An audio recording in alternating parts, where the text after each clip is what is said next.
The waning sympathy. How global perception of Israel is shifting. For decades, Israel has enjoyed a privileged status in the eyes of much of the Western world, born out of deep historical guilt over the atrocities committed against Jews during the Holocaust.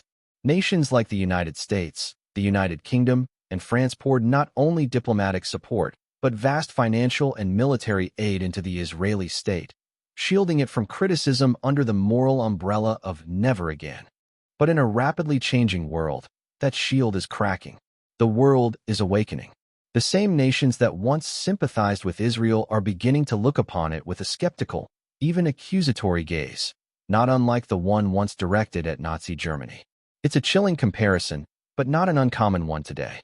Israel's ongoing policies in Gaza and the West Bank, often viewed as ethnic cleansing or apartheid by international observers, are fueling a backlash that transcends traditional political lines. The haunting irony?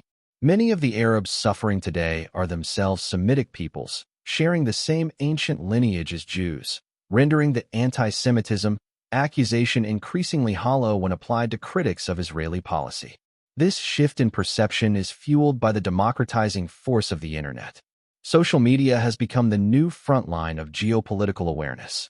Footage of bombed hospitals, mourning families, and military oppression bypasses traditional media filters. The once dominant narrative, carefully curated by media outlets aligned with elite interests, is now being openly challenged by grassroots citizen journalism. People around the globe are no longer relying on governments or legacy networks to tell them who the victim is.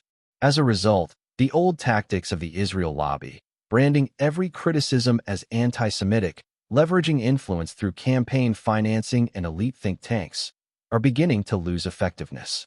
In fact, the charge of anti-Semitism, once a powerful deterrent to criticism, is now often viewed as a cynical tool to deflect accountability for war crimes and human rights violations.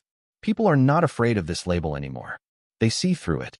Nowhere is the power of the Israel lobby more evident than in Washington, D.C. Donald Trump, a self-declared champion of America First, has proven to be a puppet of the lobby, pushing policies that serve Israel's strategic goals at the expense of American taxpayers. His moving of the U.S. Embassy to Jerusalem, his brokering of the Abraham Accords, and his silence during Israel's brutal campaigns in Gaza all betray where his loyalties lie. But even Trump, with his bombastic charisma, is struggling under the weight of rising public awareness. The internet has exposed not just Israel's actions, but the extent to which American foreign policy has been hijacked to support a foreign state. Likewise, the case of Ukraine further erodes public patience. Americans and Europeans alike are beginning to question why their hard-earned tax money is being funneled into yet another foreign conflict, be it in the name of democracy, NATO, or Western values. Israel and Ukraine are increasingly seen as two sides of the same coin. Geopolitical projects that serve elite interests while draining public resources and inflaming global instability. And yet, we overlook a major player in the Middle East, Turkey. Despite having a compromised leader like Recep Tayyip Erdogan, whose ties to Mossad and Israel are whispered in intelligence circles, the Turkish people are overwhelmingly anti-Israel.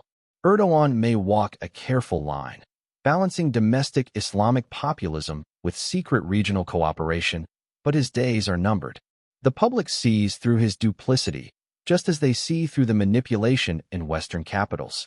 In conclusion, we are witnessing a tectonic shift in global consciousness. The uncritical support for Israel that once defined Western politics is fading.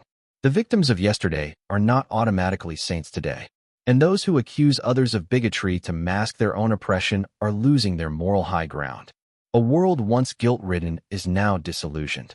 And as the curtain is pulled back, it is becoming harder for Israel, or any of its political proxies, to demand allegiance, funds, or blood from a global population that has simply had enough.